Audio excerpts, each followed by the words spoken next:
माँ जी कितना बड़ा मेला लगा है ना इस बार हमारे गांव में। देखो ना, देश विदेश से लोग आए हैं और इस बार सबसे ज्यादा दुबई के लोग आए हैं इस मेले में। काश कि हमारे घर में भी कोई दुबई की लड़की आती। मेरा तो सपना है कि मेरे देवर की शादी किसी दुबई की लड़की से हो। बहू भला हम गरीब से कोई दुबई फैमिली क्यों रिश्ता जोड़ेगी, इसीलिए सपने भी औकात में रहकर देखें। ज्यादा बड़े सपने देखना सही नहीं। शोभा अपनी बहू को समझाते हुए घर आती है। अब इसी तरह कुछ दिन बीत जाते हैं और एक दिन अरे शोभा, मेरे पूरे शरीर में दर्द हो रहा है, जल्दी से मेरी दवाई दे दो। माँ, आज फिर मेरे पास मकान मालिक का फोन आया था। वो 2 महीने का किराया मांग रहा है और धमकी दे रहा है कि इस बार अगर किराया नहीं चुकाया तो घर से निकाल देगा। हम कैसे निकम्मे बेटे हैं जो घर का किराया तक नहीं भर पा रहे। घर में राशन भी खत्म होने को है। मेरे पास सिर्फ 2000 रुपए हैं। अब इन पैसे से मैं राशन लेकर आऊं, पापा की दवाई लेकर आऊं या घर का किराया भरूं?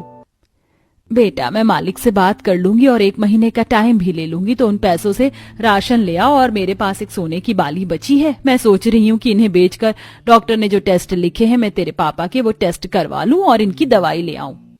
भाभी, मैं शाम को मेले से आते हुए राशन भी ले आऊंगा। आप अभी जो रखा है वो बना दो। उदास पवन मेले में जाता है और अपनी कॉस्मेटिक की छोटी सी दुकान खोलकर बैठ जाता है।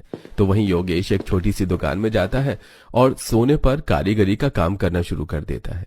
तो वहीं शोभा भी अपने सोने की बाली बेचकर अपने बीमार पति का 5000 रुपए का टेस्ट करवाती है और इंजेक्शन लगवाकर दवाइयां लेकर घर आती है। बहू, तेरे पापा की दवाई में आज पूरे 7000 रुपए खर्च हो गए हैं। 5000 रुपए टेस्ट और 2000 रुपए इंजेक्शन और दवाई के। अब जो भी खाना बना है जल्दी से दे दे ताकि तेरे ससुर जी दवाई खा सके। माँ जी बस अभी लेकर आती हूँ। इस तरह बड़ी मुश्किल से शोभा का गरीब परिवार अपनी गरीबी का सामना कर रहा था। इसी बीच मेले में पवन की दुकान पर पूजा नाम की एक लड़की जो कि दुबई से इंडिया आई थी, वो अपनी फैमिली के साथ उसकी दुकान पर आती है और कुछ कॉस्मेटिक का सामान लेती है।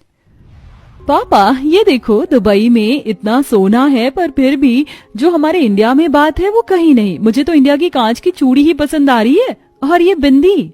हाँ मेरी बेटी, वैसे भी हम तेरे पापा की रिटायरमेंट होने वाली है। उसके बाद हम फिर से दुबई से अपने इंडिया में हमेशा के लिए शिफ्ट हो जाएंगे। बस 1-2 साल की और बात है। मैडम, आप लोग दुबई से आए हैं? तभी मैं बोलूं आपकी भाषा और पहनावा हमसे अलग क्यों है। वैसे क्या आप भी हिंदू हैं? हाँ बेटा, हम भी हिंदू हैं पर काम के सिलसिले में हमें दुबई में रहना पड़ा। पर अब तुम्हारे अंकल का वीजा खत्म होने को है, उसके बाद हम इंडिया ही शिफ्ट हो जाएंगे। और हम तो अपनी बेटी के लिए कोई इंडियन फैमिली देख रहे हैं ताकि हमारी बेटी अच्छे से रह सके। पिछले 15 साल से हम दुबई में ही हैं। इस तरह पूजा अपने परिवार के साथ पवन से थोड़ी सी बातें करती है और कॉस्मेटिक का सामान लेकर अपना पर्स वहीं पर छोड़कर चली जाती है।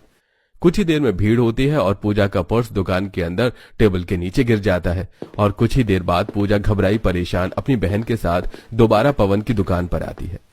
क्या आपने मेरा पर्स देखा? उसमें बहुत सारे पैसे रखे और मेरा वीजा पासपोर्ट भी रखा है।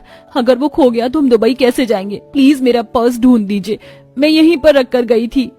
आप परेशान ना हो मैडम, मैं अपनी दुकान में देख लेता हूँ, आपका पर्स मिल जाएगा। अगर मेरी दुकान में हुआ तो मैं आपसे वादा करता हूँ मैं आपका पर्स किसी भी हाल में ढूंढ कर दूंगा। पवन अपनी दुकान का हर एक कोना देखना शुरू कर देता है और काफी मशक्कत करने के बाद वो जब टेबल के नीचे जाता है तो देखता है कि पूजा का पर्स टेबल के नीचे है। और वो एक बड़े से डंडे से टेबल के नीचे से पर्स निकालता है और पूजा को दे देता है।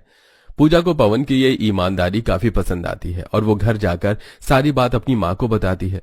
अब इसी तरह कुछ दिन बीत जाते हैं और एक दिन बेटा,